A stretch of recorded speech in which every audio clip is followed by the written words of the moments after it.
अब registry fees नहीं होगी रिफंड। 1 जुलाई से बदल गए रजिस्ट्री के नियम। Property registration refund rules. नमस्कार दोस्तों, आप देख रहे हैं टुडे न्यूज़ चैनल, जहां आपको सही और सटीक जानकारी सबसे पहले हमारे माध्यम से आप लोगों तक पहुंचाई जाती है। तो दोस्तों, जो लोग अभी तक हमारे चैनल पे नए हैं, प्लीज़ चैनल को सब्सक्राइब करें। आपका एक सब्सक्रिप्शन हमें मोटिवेट करता है ऐसे तमाम वीडियो आप लोगों तक साझा करने के लिए। तो दोस्तों, आइए हम बिना किसी देरी के अपने इस वीडियो को स्टार्ट करते हैं। अगर आप ज़मीन, मकान या फ्लैट खरीदने की सोच रहे हैं, तो ये खबर आपके लिए बेहद ज़रूरी है। अब प्रॉपर्टी की रजिस्ट्री कराने के बाद अगर डील कैंसल हो जाती है, तो रजिस्ट्री फीस का पैसा आपको वापस नहीं मिलने वाला।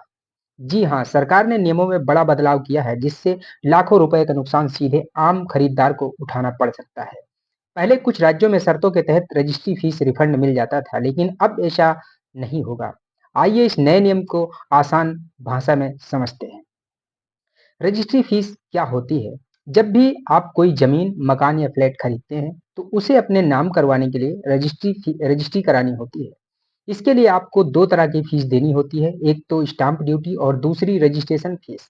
स्टाम्प ड्यूटी प्रॉपर्टी के मार्केट वैल्यू के हिसाब से होती है और इसे राज्य सरकार तय करती है। वहीं रजिस्ट्रेशन फीस दस्तावेजों को सरकारी रजिस्टर में दर्ज कराने की प्रक्रिया की फीस होती है, जो अक्सर प्रॉपर्टी कीमत का 1% तक होती है।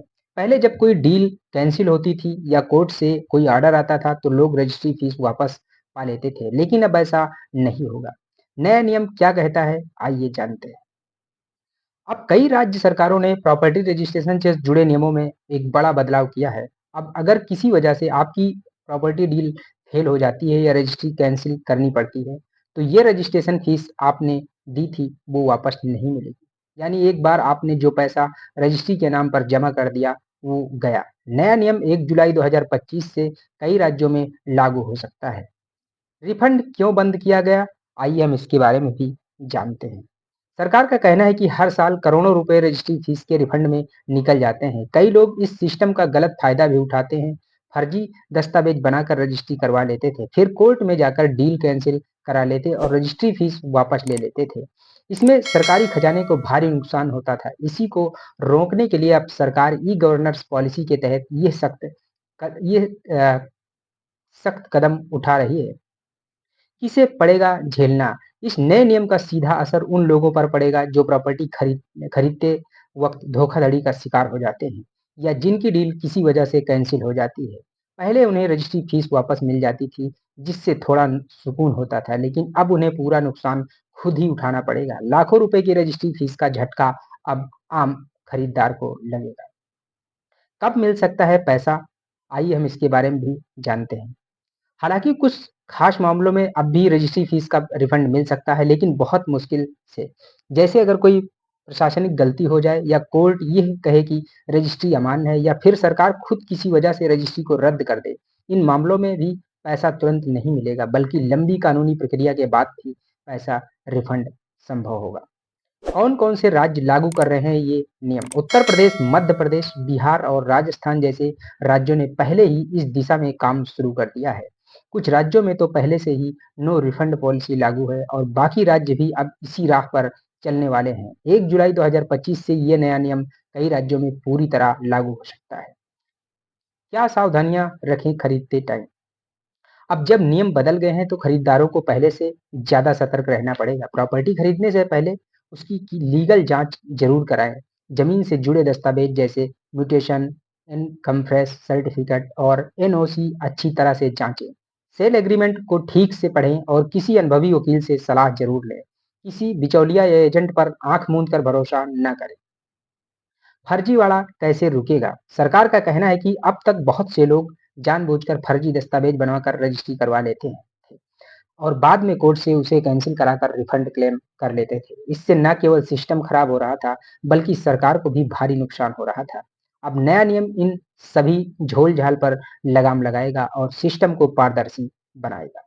अगर डील टूट गई तो क्या करें? अब अगर प्रॉपर्टी डील किसी कारणवश टूट जाती है, तो आपको रजिस्ट्री फीस तो वापस नहीं मिलेगी। हाँ, कुछ राज्यों में स्टाम्प ड्यूटी वापस ली जा सकती है।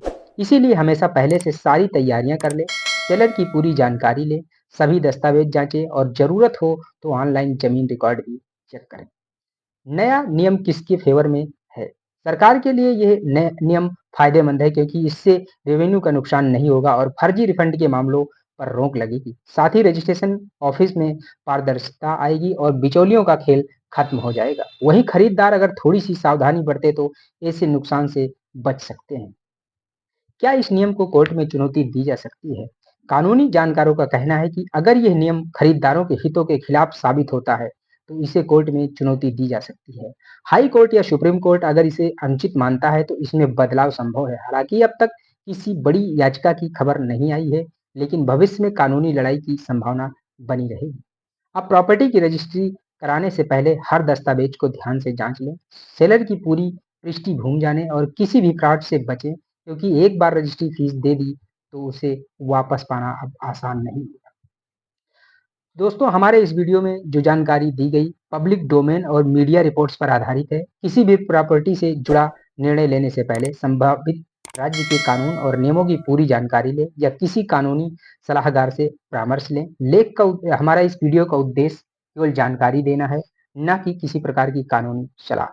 तो दोस्तों, ये था हमारा टुडे न्यूज चैनल के माध्यम से आप लोगों तक कुछ अहम जानकारी जो हमने अपने इस वीडियो के माध्यम से आप लोगों तक साझा किया। अगर आप लोगों को हमारा ये वीडियो अच्छा लगा हो तो चैनल को सब्सक्राइब करें और साथ ही साथ अपने दोस्तों तक भी ये वीडियो शेयर करें।